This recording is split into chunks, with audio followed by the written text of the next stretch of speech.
My name's James Richards. I'm ex-Royal Navy, British, living in Argentina. It's a very strange turn of events, but I'll come to that last. And really, to be honest, because there were so many of us, and it was the Royal Navy after all, 900 years of history, we kind of expected to get down there and accept the white flag and go home.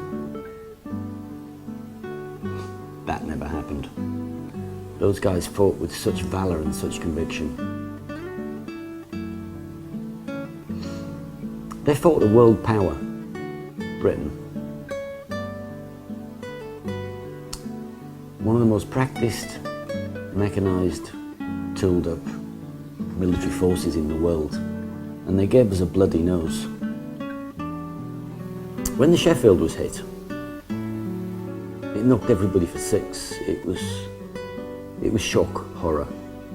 How could that happen? It was a state-of-the-art warship. There's a friend here, Diego. He's crazy about everything to do with that conflict. He introduced me to somebody that he knows online, Pablo Carballo, the pilot. You might have heard of him.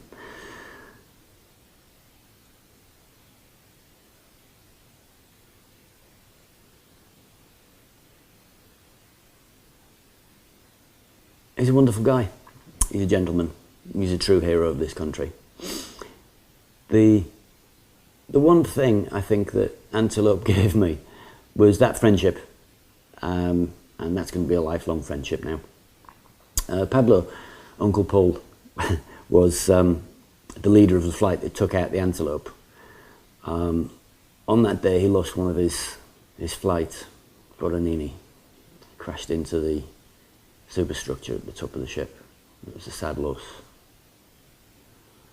Here, I was horrified now that I found out how the veterans of that conflict were treated when they got back. They were lumped together with the military government. And they weren't part of the government. They were soldiers. They were outcasts. They were treated almost as traitors, cowards. And nothing could be further from the truth. The closest I got to actual conflict was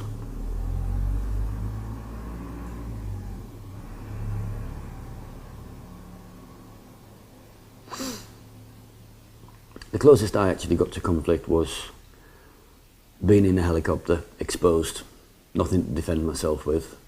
The alarm started sounding. We'd been seen by somebody's radar, and it wasn't ours.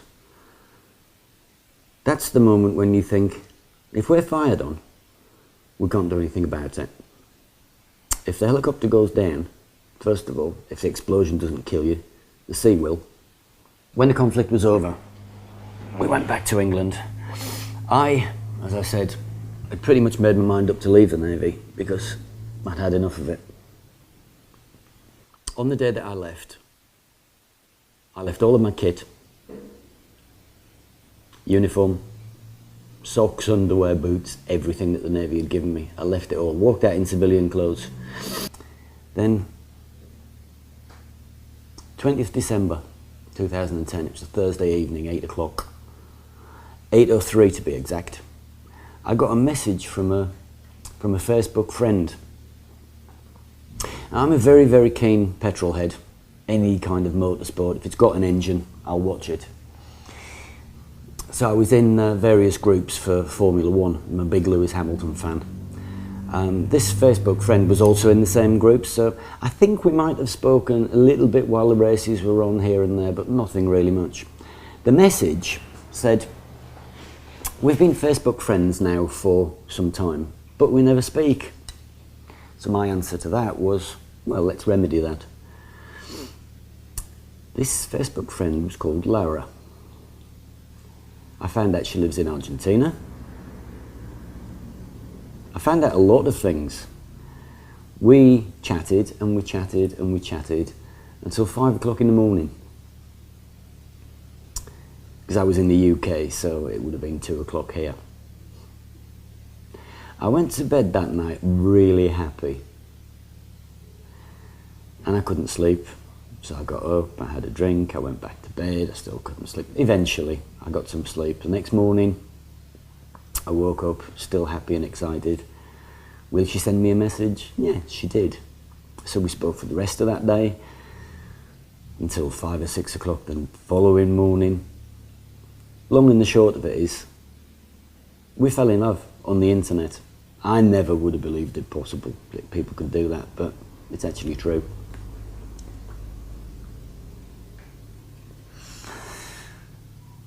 "36 days later, I arrived in Argentina. We had to be together, there's no two ways about it.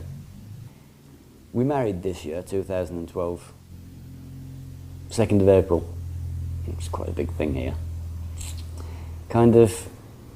It marks, it was the start of hostilities 30 years ago, and for me, now, over and done with, it's the end of everything, the end of hostilities.